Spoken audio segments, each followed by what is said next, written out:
Good morning. Good morning, everyone. Welcome to another bite-sized Buhl. My name is Carissa Cedor, and I am the producer at the Buhl Planetarium at Carnegie Science Center. And I am here to bring you some of what's going on in our current sky. We have a lot going on in our skies right now. Some of the stuff you may have heard of, but we're going to go through a lot of it today. And we're actually going to start by looking at our evening sky. So what we're going to do is we'll pop over to our planetarium software today is what I'm using, Digistar 7. This is what you will see when you come visit the planetarium in person. We are open right now, so stop by and say hi. But for now, we're going to take a look at the flat screen version of what we've got going on. So like I said, lots going on in our evening skies right now. And one of the things you want to actually might look for is our early evening sky. So as the sun is getting ready to set. So we're going to swing over here and take a look in our western sky where things are setting, right? That's where our sun sets. And that is also where all of the other objects in our sky set due to the Earth's rotation. So what we're going to do here is we're going to take a look at what's going on near the horizon. Now, you'll know which direction is west when you follow the setting sun. So just look for that glow of the setting sun. Shortly after sunset, there are going to be some pretty bright things that you're going to be able to see right away, probably before you can see anything else in the sky. So as the sun goes down, you're going to maybe see a very thin crescent moon tonight, and over the next couple nights, it'll be getting a little fuller. But you'll also see a pretty bright object, like a really bright object near the horizon. A lot of people tend to think this is an airplane because of how bright it is, but you'll notice after a few minutes that it doesn't go anywhere. So what in fact you are seeing is actually the planet Venus. So we can see the planet Venus in our early evening skies. It is the brightest planet that we can see from here on Earth, and that is due to its thick layer of clouds. So Venus is covered in clouds, which reflect a lot of sunlight back to us here on Earth. So even though Venus also goes through phases, we don't always see it as a full phase like we see our moon sometimes. Venus is often in a gibbous phase or even a crescent phase sometimes. And even though we only get partial sunlight reflection from that, it's still the brightest thing, still the brightest planet that we can see. So definitely look for Venus in the early evening skies. Again, it sticks pretty close to the sun because, well, it is closer to the sun than we are. So it never gets very far away. We only ever see Venus in the early evening or right after sunset or right before sunrise. So we're going to go forward, though, a little bit and let the sun set here. So that was right around sunset, which is right around 9 o'clock. So we'll go past that, let it get nice and dark, because there's some other things when it gets dark that we're going to be able to see. And we're actually going to swing around and view the other side of our sky. So we're going to look towards the southeast now, because where things set in the west, they are rising in the east. And rising in the east, we've got a couple of bright objects that we're going to be able to look for. I don't know why my directions aren't coming up, but trust me, we're looking towards the east now.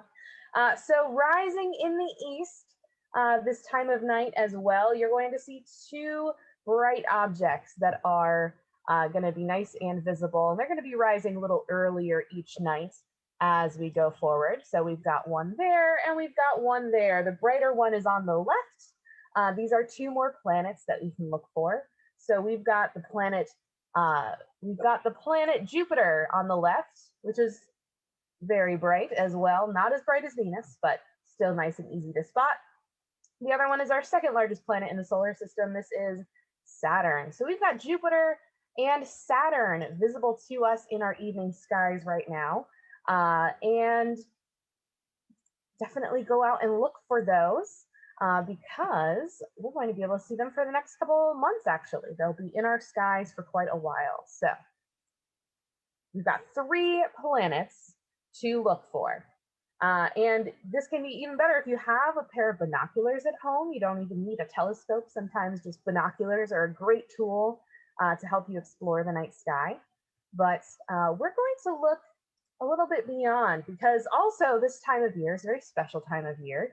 And then today, actually, every year around August 12th is the peak of what's called the Perseid meteor shower. The Perseid meteor shower is one of the best known meteor showers of the year. It's not the only one we get, but it's definitely one of the most well known because it's super active, and also it happens at a time of year where it does not physically hurt to be outside. So at night, so it's not too cold. Weather's usually good. So it's a great time of year to go outside and look for the Perseid meteor shower. So here's essentially what's happening. The reason it's called the Perseid meteor shower is because we're based here on Earth, right? So we see everything from an earthly perspective. And from an earthly perspective, it looks like all of these meteors that we might see in the sky come from a constellation called Perseus. Now, Perseus is going to be rising also in the east, and we'll see him throughout the night. But here's Perseus, a great hero in mythology. And this part of the sky it doesn't necessarily have anything to do with this constellation, this meteor shower, but you'll know you're looking at a Perseid if it appears to originate from this part of the sky. So if you see a meteor in the sky, if you see that streak of light, pay attention to which way maybe the tail is pointing. And if it's pointing towards Perseus, you've seen a Perseid. Not every meteor necessarily is a Perseid meteor, but the ones that appear to originate from this part of the sky is a Perseid. Now, you don't have to look at Perseus. These could be anywhere. In fact, the best way to look at a meteor shower is to get the widest view of the sky you possibly can. Lay on your back even, get far away from trees or hills, which is admittedly nearly impossible here in southwestern Pennsylvania, but there are places you can go. Get as wide a view as you possibly can, and scan the whole sky. Keep your eyes open. Don't use a telescope. Don't use binoculars. And see what you can see. So from Earth, it looks like they're coming from Perseus, right? But that's not the case. Not everything is Earth-centric, right? So to get a real look at the cause of this meteor shower, we're actually going to leave Earth and get a little bit of a different view. So we're going to take off here. We're going to leave through our atmosphere and get a little bit of a different perspective on things. As you can see all of our city lights at night. A very good tip if you want to see the best show you can for the Perseids is get away from city lights, get away from light pollution, go out towards the countryside if you can, because the darker your skies are, the dimmer meteors you'll be able to see. So if you're close to a city, you won't be able to see as many. You'll only be able to see the really bright ones, which tend to not happen as often. But anyway, here we can see our beautiful planet Earth. It's pretty great.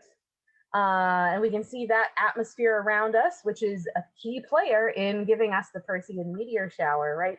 Our atmosphere is what causes this, essentially, because any pieces of rock or dust that hit our atmosphere are going so fast that friction actually causes them to burn up in our atmosphere. So what you're seeing are not shooting stars, they are little pieces of dust that are burning up in our atmosphere, high over our heads, usually about 50 or 60 miles up, actually. So we can see our beautiful planet Earth here. And what else we're going to take a look at is the other cause for this meteor shower, which is a debris cloud left behind from a comet Swift-Tuttle, which goes around our sun